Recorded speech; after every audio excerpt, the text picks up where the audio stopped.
Now, Jeannine, as you think about your experience working with this model, this framework, and you think about maybe an organization with whom you've worked that maybe adopts more of a fixed mentality, and how would you use this complex adaptive system framework or approach to providing technical assistance in an organization that may not be real familiar with that, or may really be more of a logocentric or a fixed style in the way that it views itself?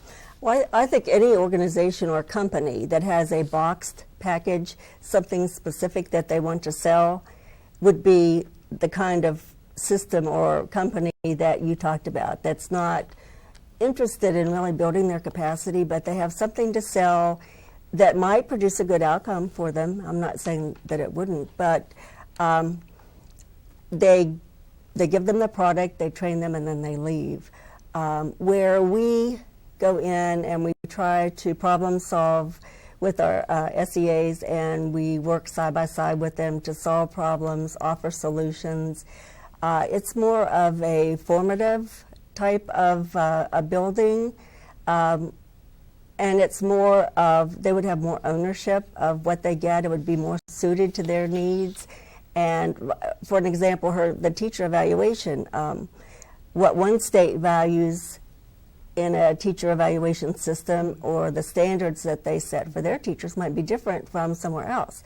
So by customizing and working with an individual state, then we can help them to meet their needs more fully. This sounds a lot like action research. At least it has some semblance of that, where the person is not in a white lab coat, that's standing afar from the phenomena that's being studied, but is actually working with the subjects, working with the phenomena, that is participating, is collaborating. Is that true? That is absolutely true. And initially, when you begin capacity building, what the technical assistance provider does is be more active in the process, even though it's shoulder to shoulder, and would guide and mentor and nurture the knowledge and the skills. But then that relationship would begin to tip in the other direction. By the end of the capacity building segment, the organization member would be more proactive, and just as you described action and research, be able to look at and to diagnose and analyze the information that's in front of him or her in the workplace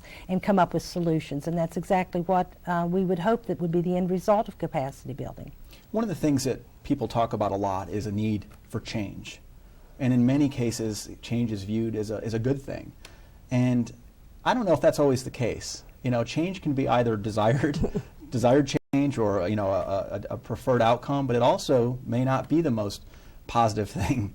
How do you ensure that your approach to capacity building helps produce positive change in an organization? Well, the Appalachia Regional Comprehensive Center, in working with state departments of education, actually does a needs assessment alongside the State Department of Education to determine what their needs are. So we are in a very good place in terms of working in a positive way with state departments, because what we do is design the initiatives around the needs that have been identified by the state. But you're absolutely correct. An organization actually has one of two ways that it approaches change, either through a positive, proactive stance or through a reactive stance. And organizations that feel that change is imposed on them often have more difficulty implementing change than an organization that embraces the change, understands the value of the potential change, or even is proactive in designing and initiating a change process. And I think that's what I was hearing, Jeannine, you say when you were talking about how important it is that the client with whom you're working feels a sense of ownership for not only the process of arriving at the solution, but also for the solution itself.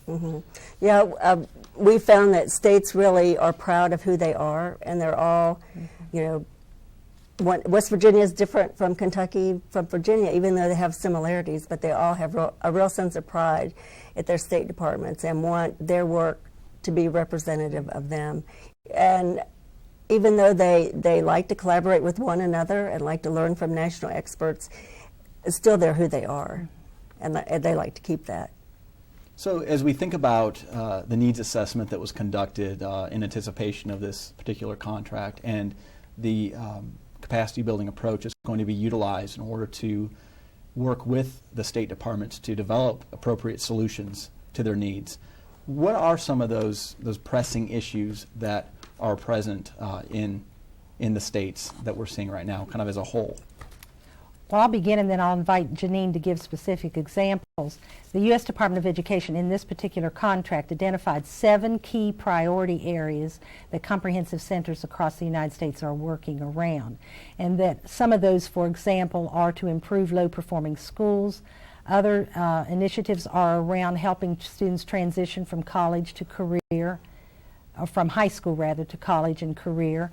Other initiatives may work around early childhood education, assessments, improving instruction, all sorts of areas around the instructional process. But those are 7 key priority areas that we work in. And then Jeannine might want to give some specific examples of the types of initiatives that we're doing in the states. Another one I might add is that states are interested in working hard on the dropout issue and keeping students in high school and helping them move successfully into a career or into college. And we're finding more collaboration across the educational system, including higher ed, thinking about, why aren't our students doing well when they get to college? What changes need to be made back in high school to make them more ready for college or more ready for a career? So all of our states, I think, have concerns around that.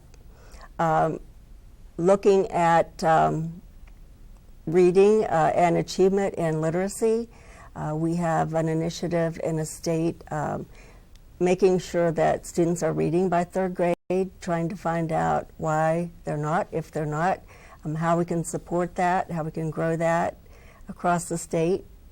And of course, all of our states are redesigning their teacher evaluation and their leader evaluations.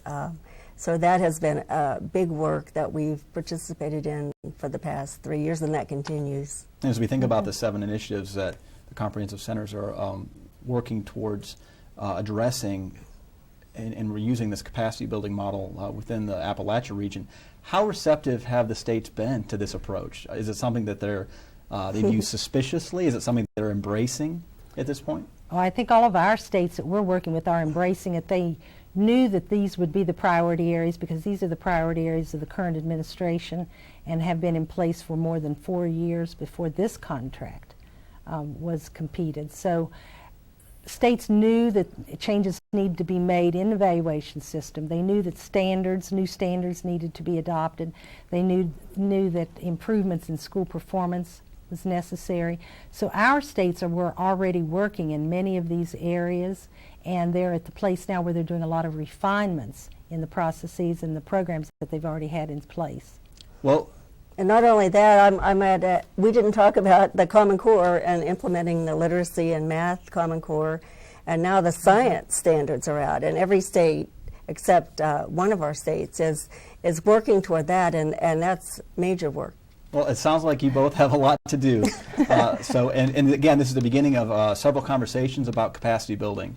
And I'd like to thank you for joining us on this edition of ICF Insights. Please join us again next month.